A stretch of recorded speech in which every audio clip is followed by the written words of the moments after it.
Bienvenue dans votre émission La chaise rouge sur SOS Docteur TV. Aujourd'hui, j'ai l'insigne honneur donc de recevoir un étudiant assez extraordinaire. Il fait la pharmacie. Il s'appelle Emmanuel Koundé.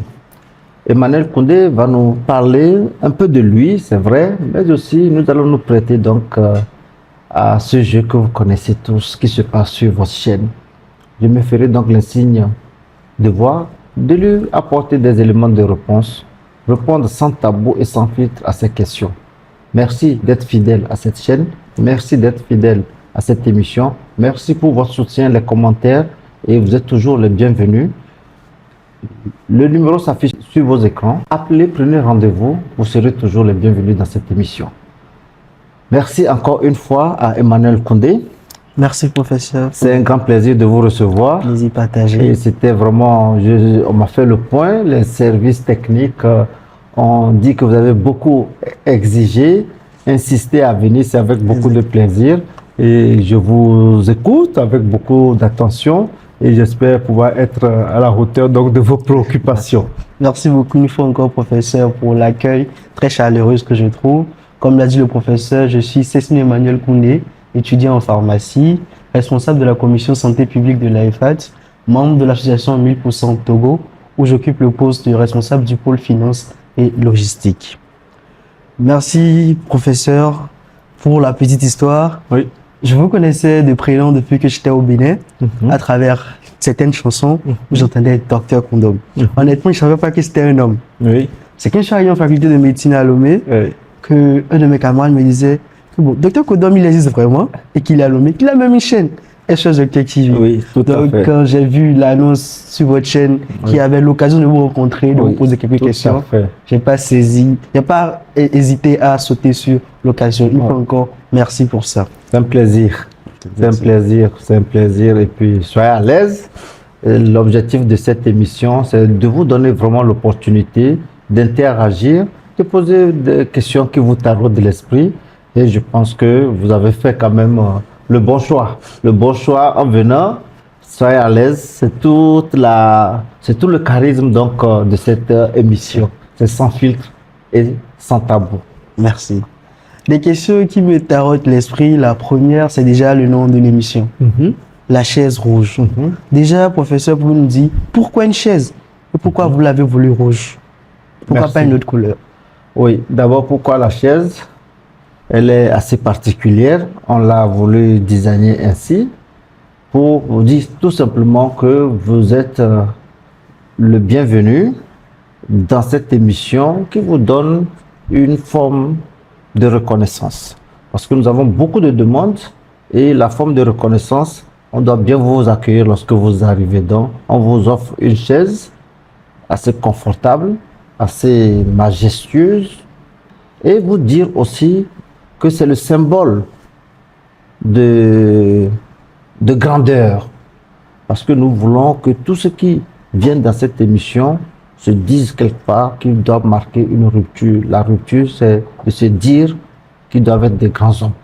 Vous devez être des grands hommes. Et je veux que vous soyez un grand homme. Donc, la chaise symbolise cela. Maintenant, la couleur rouge, c'est de donner un caractère particulier, le sacrifice, le désir de réussir, la passion, l'amour du prochain.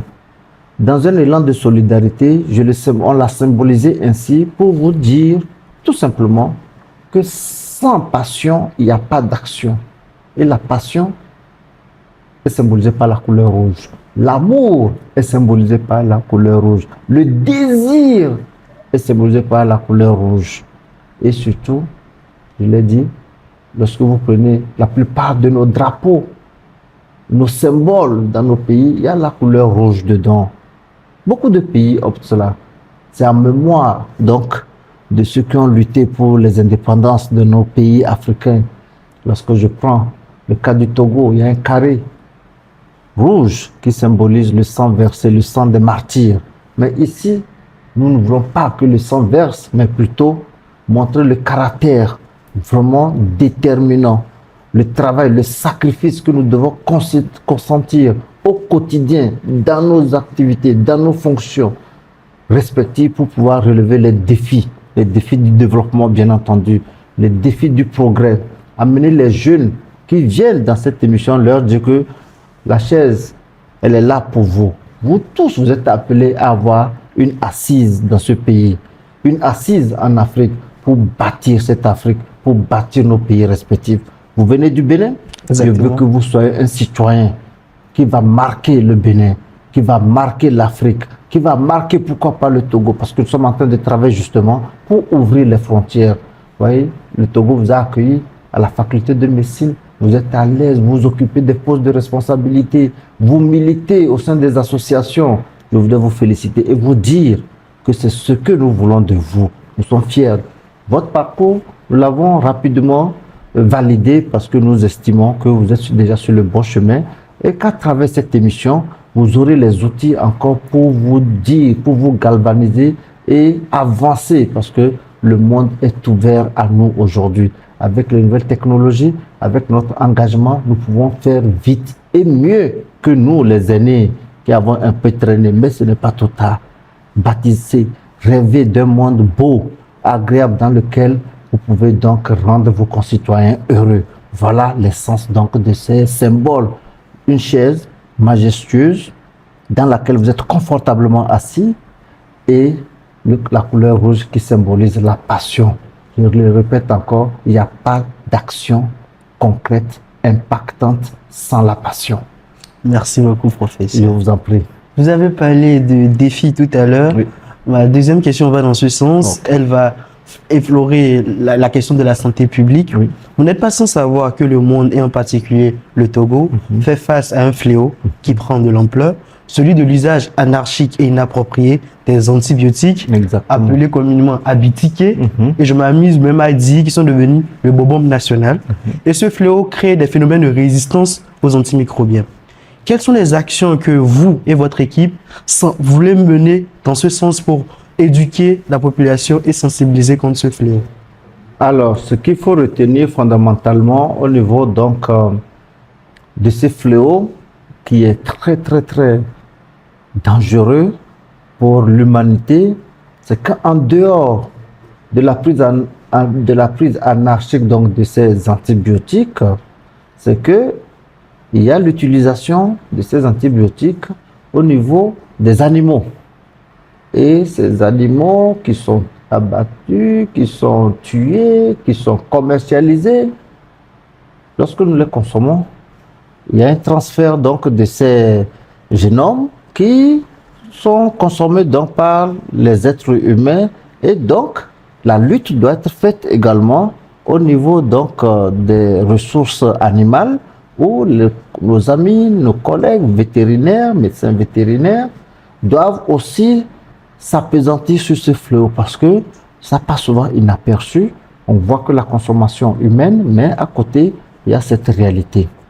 Pareil pour les poissons. Donc, tout ce qui rentre dans la consommation aujourd'hui, d'une manière générale, nous devons attirer l'attention sur ces éleveurs pour vraiment éviter donc d'ajouter ces substances donc dans leur élevage pour pouvoir accroître ou bien pour pouvoir soigner leurs animaux et poissons. Pour revenir sur le cas donc des êtres humains, des hommes, des femmes, des jeunes qui s'adonnent donc à ces pratiques, c'est que nous devons accentuer la lutte contre la prolifération donc de ces médicaments. Malheureusement, le vrai problème réside au niveau de la disponibilisation donc de ces produits dans les officines qui peuvent donc réguler l'administration. Si vous venez aujourd'hui, vous arrivez dans une pharmacie et vous ne tendez pas une ordonnance en bonne et due forme signée par un professionnel de santé, on ne vous sert pas l'antibiotique en question. Depuis 2-3 ans, on sent un élan de recadrage dans ce sens, mais malheureusement, lorsque nous voyons ce qui se passe dans nos contrées, très peu de personnes vont dans les pharmacies pour acheter ces médicaments. On voit ces médicaments sur des étalages partout dans les villes, dans les grandes surfaces, dans les grands marchés. lorsqu'on va en périphérie, dans les marchés périphériques, pour ne même pas parler dans nos cantons et villages, il n'y a que le jour du marché qu'on voit les femmes, des bonnes femmes, étaler ces produits en plein air, sur le chaud soleil, et les vendre. Et même dans les quartiers, il y a des petites boutiques dans lesquelles les gens rentrent pour acheter des médicaments. Ces médicaments viennent d'où?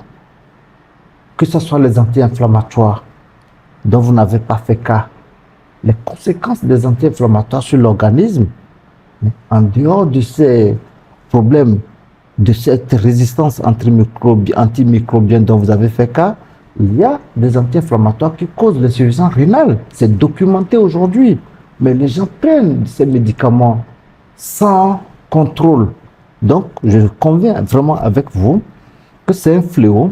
Nous devons le combattre. Nous devons tout faire pour aider les pouvoirs publics à le combattre, sensibiliser la population, mais au même moment, exhorter aussi les pouvoirs publics à pouvoir disponibiliser, donc à pouvoir desservir nos communautés, nos contrées, pour que les populations puissent savoir où aller acheter les médicaments.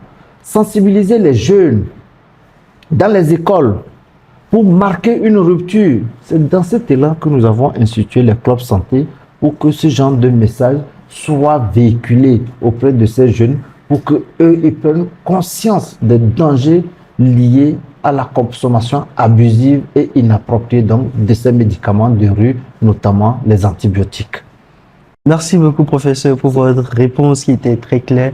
La rupture des mauvais comportements passée par les clubs d'éducation pour sensibiliser les jeunes, pour qu'à leur tour, ils deviennent des ambassadeurs de cette lutte. Exactement. Oui. S'approprier le message, passer le message à leurs parents à la maison de façon ferme, passer le message à leurs petits frères et eux-mêmes se l'approprier pour leur progéniture. Merci beaucoup. Voilà. Donc, ma troisième question s'en va dans le secteur du sport. Oui. Si vous deviez choisir un sport, le promouvoir comme sport phare de prévention des maladies, dans quel sport investirez-vous? Vous ferez la promotion de quel sport, de quelle activité sportive, je veux dire? Alors, pour être sincère, ça serait un sport individuel.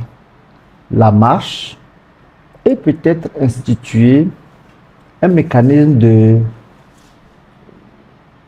de fitness ou bien de gymnastique dans nos propres maisons. Instituer comme c'est institué aujourd'hui qu'il faut se laver. Un enfant qui ne sait pas laver à la maison, qui vient à l'école, le maître est à mesure de dire non, toi tu ne te laves pas, pourquoi? Appelle-moi ton papa, appelle-moi ta maman, viens avec la maman. Pourquoi votre enfant ne se lave pas? Pour moi, nous devons réfléchir pour passer ce message. Avant de vous laver le matin, vous devez faire 5-10 minutes de gymnastique, étirement, transpirer un peu. Ça doit être systématique avant d'aller prendre sa douche. C'est-à-dire, pour moi, c'est ça la solution. C'est-à-dire, nous devons faire des gymnastiques. C'est-à-dire, même s'il faut faire des pompes, même s'il faut faire des mouvements de jambes dans sa maison, dans sa chambre, ça doit être systématique. Tous les enfants doivent le faire avant de rentrer dans la douche. Voilà, pour moi, la baguette magique peut-être qu'il faut instituer pour changer les choses. Le sport est très important. Faire un sport de masse, on ne peut pas courir tous les jours.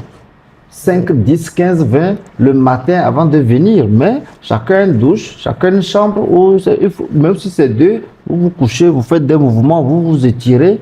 Avant de rentrer dans la douche, on peut le faire. Le soir, avant de vous laver, vous faites le même exercice. Et si on arrivait à l'inculquer, à l'instituer dans toutes les maisons, que les parents acceptent, décident de l'appliquer, on peut changer véritablement beaucoup de choses en lien avec l'importance donc de faire le sport. Et quel type de sport? C'est ce que moi j'imagine. Je le pense sincèrement parce que c'est possible. Voilà. Merci beaucoup, professeur. Inculquer la valeur du sport déjà dès le jeune âge pour qu'à l'âge adulte.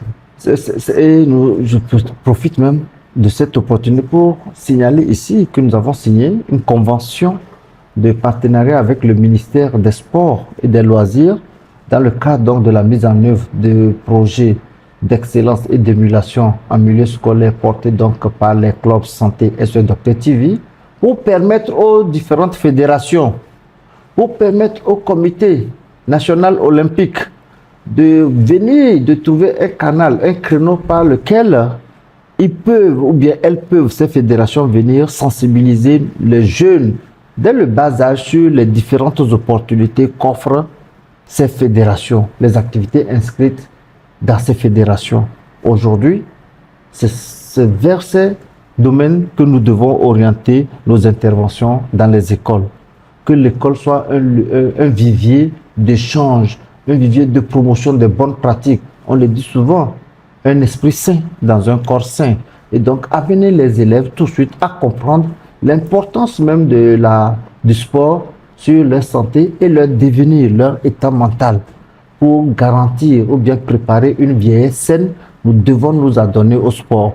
Et c'est ce que nous promouvons justement au niveau donc, des clubs santé avec l'appui du ministère des Sports et des Loisirs pour soutenir les professeurs qui sont déjà engagés dans ce domaine, d'avoir maintenant l'accès aux fédérations pour avoir les bonnes informations et susciter, pourquoi pas, la participation totale et effective donc, de nos jeunes apprenants en maîtrisant, en connaissant d'abord ces différentes disciplines et pourquoi pas devenir des champions demain parce qu'ils l'ont découvert, ils ont essayé de pratiquer, ils sont inspirés et ils savent où aller s'inscrire pour faire donc carrière donc, dans ces différentes fédérations à travers leurs pratiques sportives. Merci beaucoup. Donc, bon, sans transition aucune, nous allons toucher un peu le domaine de la politique. Oui, politique. Ouais, la politique. D'accord. Donc, bon, ma question est de savoir, est-ce que selon vous, les décisions politiques, les décideurs prennent assez de décisions, mènent assez d'actions dans le sens de la sensibilisation pour prévenir les maladies à venir? Car comme vous le savez si bien, prévenir vaut mieux que guérir. Les actions sont-elles déjà à votre goût assez louables ou faut-il encore faire mieux? Et si un jour vous vous retrouvez dans cette position, comment pensez-vous pouvoir innover pour que nous n'attendions pas que les gens soient malades pour les sauver, mais nous les évitons juste de tomber malades? Très bonne question. Là, c'est le levier prévention dans les différentes politiques sanitaires que vous voulez donc relever. Pour moi, il y a beaucoup de choses à faire. Quand bien même nous avons des différents programmes, si vous allez au ministère de la Santé, il y a des différents programmes. Programme tuberculose, programme maladie non transmissible, programme palu, programme hépatite, VIH, programme, beaucoup de programmes. Vaccination. Mais la communication autour de ces entités, autour de ces coordinations, ou du moins autour de ces programmes, pose problème. Il y a très peu de communication qui est faite. Il n'y a pas de visibilité. Et pourtant, il y a des responsables de ces organisations. Moi, à mon humble avis, ils ont certainement des programmes d'information, de communication, d'éducation, mais ce n'est pas suffisant. Je ne dis pas ici qu'ils ne font pas. Pour que les gens disent, ah non, attention, Dr Kodon vient dire que non, et pourtant il y a des chargés de communication, comme si je jetais vraiment un discrédit sur leur manière de travailler, mais nous étant dans la masse, on estime, et ça se voit d'ailleurs, qu'on peut faire mieux en communiquant davantage. Si chaque jour, on passe un message d'une division ou bien d'une coordination qui s'occupe de telle pathologie sur des médias traditionnels comme les télévisions, les radios, la population aurait l'information. Quel programme diffuse de ces émissions à longueur de journée sur les médias? Très peu. Et pourtant, vous avez dit, vaut mieux prévenir que guérir. Le gouvernement, à travers le ministère de Santé ou bien le ministère de l'accès aux soins universels, peuvent décréter, prendre des organes de l'État ou bien avoir des partenariats avec des chaînes privées, la radio comme télé, comme SOS Docteur TV, pour passer leur message de prévention. nous sommes prêts à aller dans cette forme de collaboration. Nous sommes ouverts parce que pour soutenir les efforts du gouvernement, personne ne devait se dérober. Avec ou sans ressources financières en termes d'accompagnement, nous devons soutenir parce que c'est ça qui soutient justement la population en termes de disponibilisation donc de l'information. Nos chaînes privées ou publiques doivent accompagner les efforts du gouvernement, doivent s'ouvrir à tous ces acteurs qui veulent mieux communiquer pour faire connaître les produits de prévention. Et c'est ici l'occasion de lancer un appel à tous ces coordonnateurs de programmes de se rapprocher de nous. Quelquefois, ils sont réticents parce qu'on comprend à suffisance que très peu ont des aptitudes à communiquer facilement parce que au cours de nos formations à l'université, à la faculté de médecine, vous êtes étudiant en pharmacie, il n'y a pas la communication médicale qui est enseignée. Donc, les gens n'ont pas les outils et les ressources pour pouvoir communiquer. Mais aujourd'hui, nous devons faire confiance aux professionnels qui sont sur le terrain, comme SOS Docteur TV. Nous allons les accompagner, nous allons les outiller, nous allons préparer les fiches, les éléments de langage pour les permettre justement de communiquer aisément. Nous pouvons monter des spots pour pouvoir diffuser les messages de sensibilisation pour le grand public. Donc, je pense qu'on peut faire mieux et davantage. Le peu qui est fait, reconnaissons, mais la population est assez ignorante sur certaines questions que, ma foi, peuvent être réglées à travers la sensibilisation, donc la prévention. Merci beaucoup, docteur. Une réponse assez claire. Merci. La communication comme moyen clé de prévention. Ouais. Exactement. Donc, bon, je ne saurais finir sans toucher l'aspect vision et inspiration. Quelle est votre vision dans 10 ans, j'aimerais même dire plus? Quel impact attendez-vous de SOS Docteur TV et AMS International sur la population togolaise en particulier et sur le monde en général?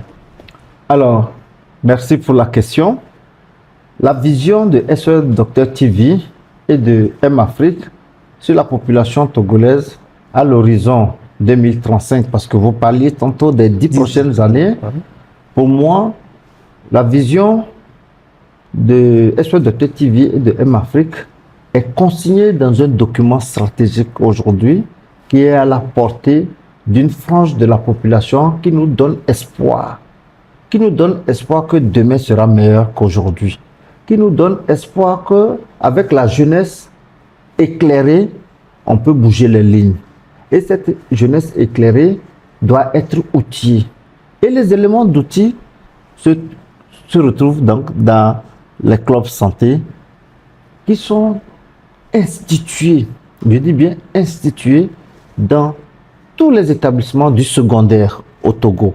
Secondaire, je veux parler donc des collèges et des lycées, tant privés, publics que confessionnels. À travers donc les clubs santé, nous avons élaboré une série de projets, de micro-projets qu'on appelait des composants ou bien des axes stratégiques qui permettront aux élèves de se responsabiliser très tôt, de relever le niveau de la culture générale en santé publique à travers des questionnaires que nous avons élaborés, près de 5000 questions de 6e en terminale mises à la disposition donc des élèves pour qu'ils apprennent en jouant. Donc c'est un jeu que nous avons dénommé Académie Génie Imhotep qui permet donc aux jeunes de s'approprier de ces notions en s'amusant à travers un jeu de culture générale basé, on peut le dire comme vous le savez, génie en herbe ou bien question pour un champion que les gens suivent. Et nous avons une émission dédiée à ce jeu qui passe tous les samedis de 10h à 11h en direct, qui oppose donc des établissements qui maîtrisent déjà les questions. Et d'ailleurs, j'invite la population à suivre cette émission des jeunes pour apprendre de ces notions de santé publique. Secondo, les contenus de ces activités inscrites donc dans ce programme donnent à suffisance les ressources, les moyens aux élèves qui, si ces activités sont menées telles que c'est consigné dans ce document, auront des aptitudes, ces élèves auront des aptitudes pour se projeter d'ici 10 ans dans la société active avec beaucoup plus de responsabilités, avec des notions maîtrisées qui consolideraient donc leur état de santé. Donc pour moi, d'ici 10 ans, 2035, nous sommes sûrs que la jeunesse togolaise sera beaucoup plus outillée, maîtrisera donc les notions fondamentales en lien avec la santé qui vont consolider leur état de bien-être physique, mental, social et pourquoi pas spirituel, parce que j'ai l'habitude de le dire, nous devons tout faire pour ne pas dissocier ces 4 entités dans notre approche holistique, donc de parler de la santé. La santé physique, elle est importante. La santé psychologique est importante. La santé sociale est importante. Et la santé spirituelle aussi est très importante pour pouvoir mener des projets de grande envergure pour le bien de nos pays, pour le bien de l'Afrique, parce que nous devons construire nos pays, nous devons construire l'Afrique pour que d'une seule voix, un jour, nous puissions parler au nom d'une Afrique unie, parce que le développement que nous, Africains, souhaitons est au rendez-vous pour affronter les autres nations. Voilà un peu ce que je peux dire. Donc, M-Afrique et SOE TV rêvent de voir d'ici 10 ans, 15 ans, 20 ans, les bénéficiaires de ces clubs santé éclore à travers leur manière de réagir, parce qu'on les a responsabilisés très tôt, l'ambition de se voir acteurs du développement pour le bien donc de notre pays, le Togo, de l'Afrique et de l'humanité tout entière. Merci beaucoup, professeur, de responsabiliser la jeunesse d'aujourd'hui pour faire des acteurs du changement de demain. Merci encore de m'avoir reçu ce soir. Vous avez su répondre avec une certaine dextérité, une présence chirurgicale à chacune de mes questions. Je repars ici heureux et surtout content d'avoir pu vous voir aujourd'hui. Merci beaucoup. C'est un grand plaisir et je suis très heureux aussi. Les questions étaient très pertinentes. Merci d'avoir abordé ces sujets de façon transversale, santé, vie privée, SOE TV, les clubs, la politique, parce que c'est tout ça qui concourt justement à permettre à nos téléspectateurs, à nos téléspectatrices donc de mieux cerner la vision qui nous pousse à mettre tous ces schémas au profit donc de la jeunesse togolaise, au profit de la jeunesse africaine. Merci. Je me permets une dernière question. Et étant un produit de la faculté des sciences de santé de l'université de Lomé, quelles sont les actions que vous menez envers les jeunes étudiants en médecine, en pharmacie et en autostomatologie du Togo? Alors, bonne question. C'est vrai que nous avons été, moi personnellement, j'ai été parrain de 2 promotions. Bon, c'était dans les années 2009-2010. Et nous avons accompagné les étudiants en médecine. Mais c'est vrai que les 5 dernières années, depuis la Covid, on a levé un peu le pied parce qu'on a eu de nouveaux projets, mais nous sommes présents. Nous sommes présents et nous donnons encore l'opportunité aujourd'hui aux étudiants de s'approcher de nous. On a eu à accompagner les semaines de l'étudiant en médecine lors des voyages à l'extérieur. Nous avons eu à collaborer, à soutenir ces initiatives. Mais je pense qu'aujourd'hui, plus que jamais, avec les clubs santé, la faculté de médecine, de pharmacie et de dentostomatologie, donc de la faculté des sciences de Lomé, devrait donner l'image d'un club engagé, d'un club qui montre la voie aux jeunes qui sont donc dans les collèges et lycées, d'emboîter leurs pas. Vous avez déjà décidé d'être médecin, mais la pépinière, vous devez déjà commencer par arroser. Arroser, c'est de vous rendre disponible, faire des descentes de façon ordonnée. Vous avez déjà la posture, les connaissances. Allez édifier vos jeunes frères, leur montrer le chemin à suivre pour devenir de très bons médecins, susciter des vocations à travers les échanges constructifs que vous allez avoir avec eux sur tout le territoire.